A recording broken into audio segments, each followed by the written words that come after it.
ಒಬ್ರಿಗೆ ನಾವು ಸುಖ ಸುಮ್ಮನೆ ನೋವು ಕೊಟ್ರೆ ಕಣ್ಣೀರ್ ಹಾಕ್ಸಿದ್ರೆ ಅದು ನಮ್ಗೆ ವಾಪಸ್ ಸಿಕ್ಕೇ ಸಿಗತ್ತೆ ಅನ್ನೋ ಮಾತು ಬಿಗ್ ಬಾಸ್ ಮನೆಯಲ್ಲಿ ಪ್ರೂವ್ ಆಗಿದೆ.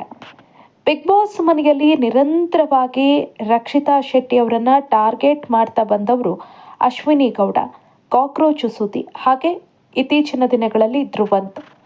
ಅದರಲ್ಲೂ ಕೂಡ ತಾನು ರಕ್ಷಿತಾ ಶೆಟ್ಟಿಯ ಅಣ್ಣ ಅಣ್ಣ ಅಂತ ಹೇಳುತ್ತಲೇ ಇದ್ದಂಥ ಧ್ರುವಂತ್ ಇದೀಗ ರಕ್ಷಿತಾ ಶೆಟ್ಟಿ ಮೇಲೆ ಯಾರೂ ಮಾಡದಂಥ ಆರೋಪಗಳನ್ನ ನಿರಂತರವಾಗಿ ಮಾಡ್ತಾನೆ ಇದ್ದಾರೆ.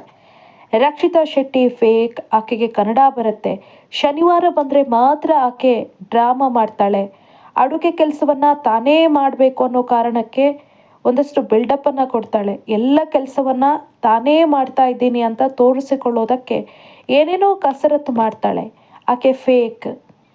ಈ ರೀತಿ ಸಾಲು ಸಾಲು ಆರೋಪಗಳನ್ನ ಮಾಡಿ ವೀಕ್ಷಕರ ಕೆಂಗಣಿಗೂ ಕೂಡ ಗುರಿಯಾದಂಥ ಧ್ರುವಂತ್ ಕಿಚ್ಚ ಸುದೀಪ್ ಅವರಿಂದಲೂ ಕೂಡ ಒಂದು ಎಚ್ಚರಿಕೆಯನ್ನ ಪಡ್ಕೊಂಡಿದ್ರು.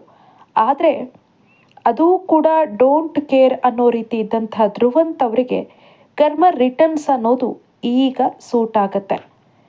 ಧ್ರುವಂತ್ ಅವರು ರಕ್ಷಿತಾ ಶೆಟ್ಟಿ ಮೇಲೆ ಸಾಲು ಸಾಲು ಆರೋಪವನ್ನ ಮಾಡ್ತಾರೆ.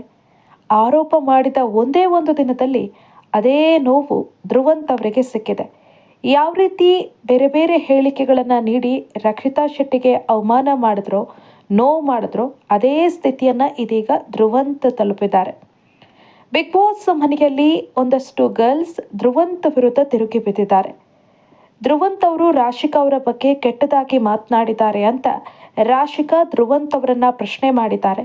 ಜೊತೆಗೆ ಕಾವ್ಯ, ಸ್ಪಂದನ ಇವರೆಲ್ಲರೂ ಕೂಡ ಧ್ರುವಂತ್ ವಿರುದ್ಧ ತಿರುಗಿ ಬಿದ್ದಿದ್ದಾರೆ. ಹೆಣ್ಮಕ್ಕಳಿಗೆ ಅವಮಾನ ಮಾಡಿದ್ದಾರೆ ಅನ್ನೋ ರೀತಿ ಮಾತನಾಡಿದ್ದಾರೆ. ರಕ್ಷಿತಾ ಅವರಿಗೆ ಮಾಡಿದಂಥ ಅವಮಾನದ ಪ್ರತಿಫಲ ಇದೀಗ ಧ್ರುವಂತ್ ಅವರಿಗೆ ಸಿಕ್ಕಿದೆ. ಇದು ಧ್ರುವಂತ್ ಅವರ ವಿಚಾರ.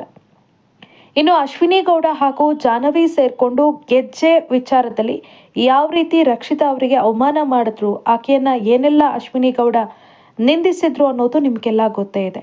ಇದೀಗ ಮೆಣಸಿನಕಾಯಿ ತಿನ್ನುವಂತಹ ಟಾಸ್ಕ್ನಲ್ಲಿ ಅದೇ ವಿಚಾರ ಮತ್ತೆ ಪ್ರತಿಧ್ವನಿಸಿದೆ.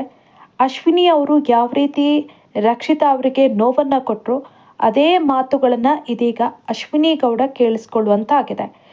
ಅಶ್ವಿನಿ ಗೌಡ ವಿರುದ್ಧ ಜಾಹ್ನವಿ ಸಾಲು ಸಾಲು ಆರೋಪವನ್ನ ಮಾಡಿದ್ರೆ ಅಶ್ವಿನಿ ಗೌಡ ಜಾಹ್ನವಿ ಮೇಲೂ ಕೂಡ ಸಾಲು ಸಾಲು ಆರೋಪವನ್ನ ಮಾಡಿದ್ದಾರೆ. ಜಾಹ್ನವಿ ಕೊಟ್ಟಂತಹ ಕೆಲವೊಂದು ಹೇಳಿಕೆಗಳು ಅಲ್ಲಿದ್ದವರಿಗೂ ಕೂಡ ಶಾಕಿಂಗ್ ಅನ್ಸಿದೆ. ನಿಮ್ಮ ನಾಲಿಗೆಯೇ ನಿಮಗೆ ಶತ್ರು ಅಂತ ಅಶ್ವಿನಿ ಅವರಿಗೆ ಹೇಳಿದ್ದಾರೆ. ನೀವು ಬಳಸುವಂತಹ ಡ್ಯಾಶ್ ಡ್ಯಾಶ್ ಪದಗಳನ್ನು ನಾನು ಬಳಸಲ್ಲ, ನನಗೆ ನನ್ನ ನಾಲಿಗೆ ಮೇಲೆ ಕಂಟ್ರೋಲ್ ಇದೆ, ಆದರೆ ನಿಮಗೆ ನಿಮ್ಮ ನಾಲಿಗೆ ಮೇಲೆ ಕಂಟ್ರೋಲ್ ಇಲ್ಲ. ನೀವು ಇಲ್ಲಿರುವಂಥ ಎಲ್ಲರನ್ನ ಕೂಡ ಮ್ಯಾನಿಪ್ಯುಲೇಟ್ ಮಾಡೋದಕ್ಕೆ ಟ್ರೈ ಮಾಡ್ತೀರಿ, ಅದನ್ನಲೇ ಮುಳುಗಿ ಹೋಗ್ತೀರಿ, ಆದರೆ ನಾನು ಅಂಥ ಕೆಲಸ ಮಾಡಲ್ಲ ಅಂತ. ಇದೇ ಸಂದರ್ಭದಲ್ಲಿ ಅಶ್ವಿನಿ ಜಾಹ್ನವಿ ಅವರಿಗೊಂದು ಮಾತು ಹೇಳ್ತಾರೆ. ಟ್ರೂ ಫ್ರೆಂಡ್ಶಿಪ್ ಮಾಡೋದಕ್ಕೆ ನೀವು ಯೋಗ್ಯರಲ್ಲ, ನಿಜವಾದಂಥ ಸ್ನೇಹಕ್ಕೆ ನೀವು ಯೋಗ್ಯರಲ್ಲ ಅನ್ನೋ ರೀತಿಯಲ್ಲಿ ಜಾಹ್ನವಿ ಅವರಿಗೆ ತಿರುಗೇಟನ್ನ ಕೊಡ್ತಾರೆ. ಇಬ್ಬರ ನಡುವಿನ ವಾದ ತಾರಕಕ್ಕೆ ಇರುತ್ತೆ. ಅವತ್ತು ಅಶ್ವಿನಿ ಗೌಡ ರಕ್ಷಿತಾಗೆ ಆ ರೀತಿ ನಿಂದಿಸಿದಾಗ ಅದೇ ರೀತಿಯಾದಂಥ ನೋವನ್ನ ರಕ್ಷಿತಾ ಅನುಭವಿಸಿದ್ರು. ಅದೇ ನೋವು ಇದೀಗ ಅಶ್ವಿನಿ ಗೌಡ ಅನುಭವಿಸಿದ್ದಾರೆ, ಕಣ್ಣೀರು ಹಾಕಿದ್ದಾರೆ. ಆ ರೀತಿ ಸಾಲು ಸಾಲು ಆರೋಪವನ್ನ ಜಾಹ್ನವಿ ಮಾಡ್ತಾ ಇದ್ದಂತೆ ಅವರು ದಿಕ್ಕು ತೋಚದ ರೀತಿ ಕೂತಿದ್ದಾರೆ. ಇನ್ನು ಕಾಕ್ರೋಚ್ ಸುದ್ದಿ ದಿನದ 24 ಗಂಟೆ ಕೂಡ ಅಶ್ವಿನಿ ಮೇಡಮ್ ಅಂತ ಅವರ ಹಿಂದೆ ಸುತ್ತಾ ಇದ್ರು. ಅವರು ಕೂಡ ಇದೀಗ ಅಶ್ವಿನಿ ಅವರ ವಿರುದ್ಧ ತಿರುಗಿ ಬಿದ್ದಿದ್ದಾರೆ. ನೀವು ಕಲಾವಿದರಿಗೆ ರಕ್ಷಿತಾ ಅವರು ಚಪ್ಪಲಿ ತೋರಿಸಿದ್ದಾರೆ ಅಂತ ಹೇಳಿದಾಗ ನಾನು ನಂಬಿದ್ದೆ. ಆದರೆ ವಿಟಿ ನೋಡಿದ ಬಳಿಕ ನೀವು ಎಷ್ಟರ ಮಟ್ಟಿಗೆ ಒಂದು ವಿಚಾರವನ್ನ ತಿರುಚ್ತೀರಿ ಅನ್ನೋದು ಗೊತ್ತಾಗಿದೆ. ಹಾಗಾಗಿ ನೀವು ಕೇವಲ ವಿಷಕಾರಿ ಮಾತ್ರ ಅಲ್ಲ, ನಾಗವಲ್ಲಿ ಅಂತ ಆರೋಪವನ್ನ ಮಾಡ್ತಾರೆ. ನಿಜವಾಗ್ಲೂ ಇಂಥದ್ದೊಂದು ಹೇಳಿಕೆಯನ್ನ ಅಶ್ವಿನಿ ಗೌಡ ಕಾಕ್ರೋಚ್ ಸುದಿ ಅವರಿಂದ ನಿರೀಕ್ಷೆ ಮಾಡಿರಲಿಲ್ಲ. ಆದರೆ ಕಾಕ್ರೋಚ್ ಸುದಿ ಈ ರೀತಿ ತಿರುಗಿ ಬಿದ್ದಿದ್ದು ಅವರಿಗೆ ಅರಗಿಸಿಕೊಳ್ಳೋದಕ್ಕೆ ಆಗ್ತಾ ಇಲ್ಲ.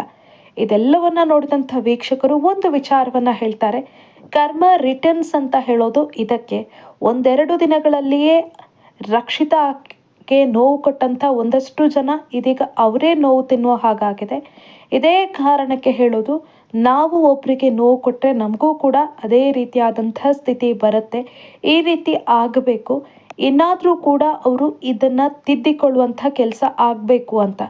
ಸಾಕಷ್ಟು ಜನ ರಕ್ಷಿತಾ ಅವರಿಗೆ ಅವಮಾನ ಆದಾಗ ಆಕೆಯ ಪರವಾಗಿ ಧ್ವನಿ ಎತ್ತಿದ್ರು. ವೀಕ್ಷಕರು ಸೋಷಿಯಲ್ ಮೀಡಿಯಾದಲ್ಲಿ ನಾನಾ ಪೋಸ್ಟ್ಗಳನ್ನು ಹಾಕಿ, ನೀನು ಯಾವುದೇ ಕಾರಣಕ್ಕೂ ಕೂಡ ಹೆದರಬೇಡ, ನಿನ್ನ ಜೊತೆ ನಾವಿದ್ದೀವಿ ಅಂತ ರಕ್ಷಿತಾ ಅವರಿಗೆ ಧೈರ್ಯ ತುಂಬುವಂಥ ಕೆಲಸವನ್ನ ಮಾಡಿದ್ರು. ಆದರೆ ರಕ್ಷಿತಾ ತನ್ನ ಆಟವನ್ನ ತಾನು ಬಿಗ್ ಬಾಸ್ ಮನೆಯಲ್ಲಿ ಆಡ್ತಾನೆ ಇದ್ರು. ಆದರೆ ಅವರನ್ನ ನಿರಂತರವಾಗಿ ಟಾರ್ಗೆಟ್ ಮಾಡ್ತಾನೆ ಇದ್ರು. ಇದೀಗ ಅವರನ್ನ ಸುಮ್ಮನೆ ಟಾರ್ಗೆಟ್ ಮಾಡಿದಂಥ ಒಂದಷ್ಟು ಮಂದಿ ಅವರು ಅನುಭವಿಸಿದ ನೋವನ್ನ ಇವರು ಕೂಡ ಅನುಭವಿಸುವಂತಾಗಿದೆ. ಅಶ್ವಿನಿ ಗೌಡ, ಜಾಹ್ನವಿ, ಧ್ರುವಂತ್ ಎಲ್ಲರೂ ಕೂಡ ಇದೀಗ ತಾವು ಈ ಹಿಂದೆ ರಕ್ಷಿತಾಗೆ ಕೊಟ್ಟಂತಹ ನೋವನ್ನೇ ಸದ್ಯಕ್ಕೆ ಅನುಭವಿಸ್ತಾ ಇದ್ದಾರೆ. ಹಾಗಾಗಿ ವೀಕ್ಷಕರು ಸದ್ಯಕ್ಕೆ ಹೇಳ್ತಾ ಇದ್ದಾರೆ, ಕರ್ಮ ರಿಟರ್ನ್ಸ್ ಅಂತ ಹೇಳೋದು ಇದಕ್ಕೆ. ನೀವವತ್ತು ಕೊಟ್ಟ ನೋವನ್ನೇ ಇವತ್ತು ನೀವು ಅನುಭವಿಸ್ತಾ ಇದ್ದೀರಾ. ಒಂದಲ್ಲ ಒಂದು ದಿನ ಇನ್ನೊಬ್ಬರಿಗೆ ನೋವು ಮಾಡಿದವರು ತಾವು ನೋವು ಕೂಡ ಅನುಭವಿಸಬೇಕಾದಂಥ ಪರಿಸ್ಥಿತಿ ಬಂದೇ ಬರುತ್ತೆ. ಸದ್ಯಕ್ಕೆ ನಿಮ್ಮ ಸರದಿ ಅಂತ ಕಮೆಂಟ್ಗಳ ಸುರಿಮಳೆಯನ್ನ ಸುರಿಸ್ತಿದ್ದಾರೆ.